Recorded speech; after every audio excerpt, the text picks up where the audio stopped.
एक टिप्पणी देता हूँ, दिनेश जी से लेता हूँ। दिनेश कुंवर साहब, दिनेश जी, आपको तो पीड़ा होती होगी, आप ही का राज्य है जहां से, खैर वो विषय चर्चा के लायक नहीं है, लेकिन जो भी बात कही कही रवीन जी ने, अल्टीमेटली जो ये आपने जो बोया है वही हम बार बार बात करते हैं। कई बार मैं उदाहरण देता हूँ कि अब बबूल बोइएगा तो आम तो उगेगा नहीं।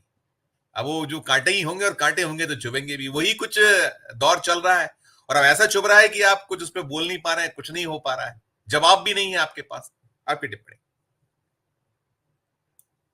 अनम्यूट कीजिएगा सर, अनम्यूट अनम्यूट कर लीजिए, अनम्यूट। नहीं, अनम्यूट। हाँ, अनम्यूट होगा। तो पहले तो बोलिए। मेरा सबको प्रणाम। और ये मुद्दा बड़ा गंभीर है। मसला ये है कि हमारे, जैसे सर ने कहा कि लॉ मेकर्स ही हमारे लॉ ब्रेकर्स बन जाए तो फिर मुश्किल हो जाती है। ये बहुत एक कठिन, बहुत दुखद पहलू है।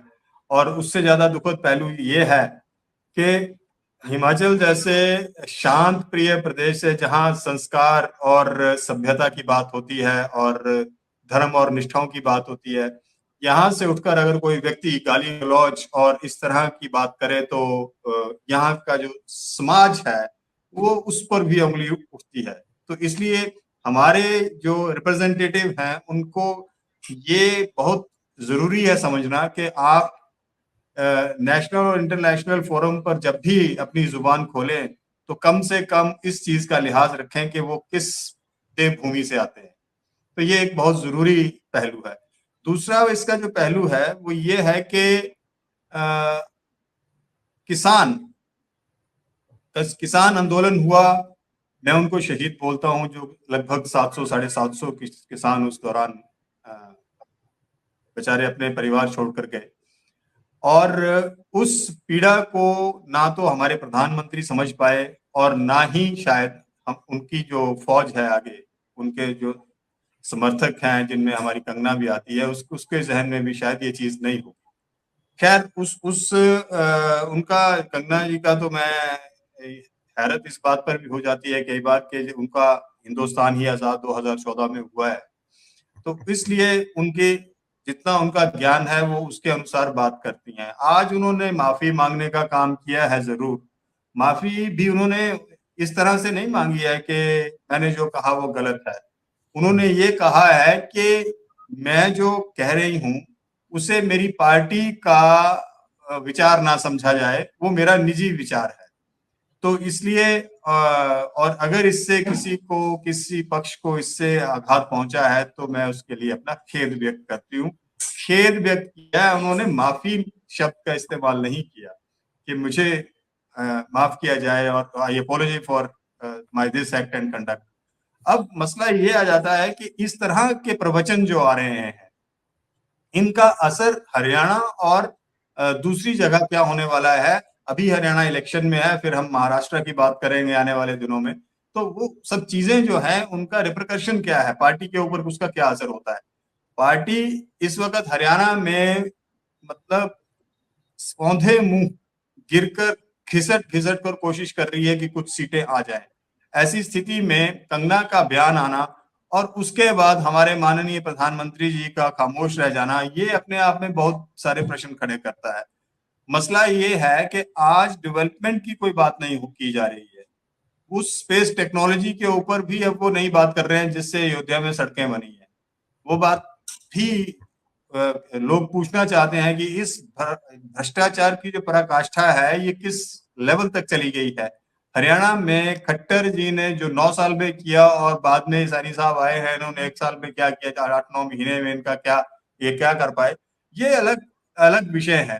लेकिन उसकी जो नींव रखी गई है, मैं आपको एक चीज मुझे लगता है, ये बार बार लगता है कि ऐसे लोगों को अधिकार दिए जा रहे हैं भारतीय जनता पार्टी में जिनका जो प्रेशर बर्दाश्त करने वाले लोग हैं, या फिर उनको इतना दबा दिया जाता है कि वो दब्बू बन के रहें और अपना जुबान ना खोलें और हकीकत बयान करने से या अपने अधिकार पार्टी में रहकर भी अपना अपना डिसेंट जो है वो नहीं आप दे पा रहे हैं। तो ऐसे में ये एक डिक्टेटरशिप वाला माहौल होता है और जो लोग वहां बैठे होते हैं वो सिर्फ बैठे होते हैं, उनका ध्यान, कान, नाक, आंख, वो कोई भी वहां पर नहीं होते। उनके सारे के सारे सोर्सेज जो है, क्योंकि वो इंसान कब ग्रैब करता है चीजों को, जब उसने उसको डिलीवर करने की इजाजत होती है।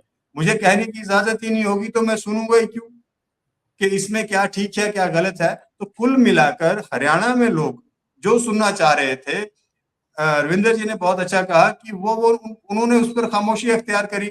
और इसमें हैरान होने वाली बात नहीं है।